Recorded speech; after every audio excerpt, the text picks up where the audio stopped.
estábamos locos, estábamos re nerviosos, queríamos que gane, que metieran aunque sea un gol para festejar. Él se me puso a llorar. No, sufrimiento total. Muy contentos.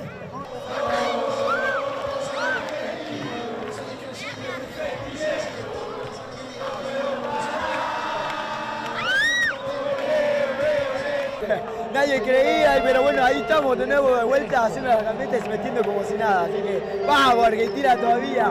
Para ustedes, mexicanos, que hablaban de mal de las Malvinas y todo, acá está Argentina, acá está.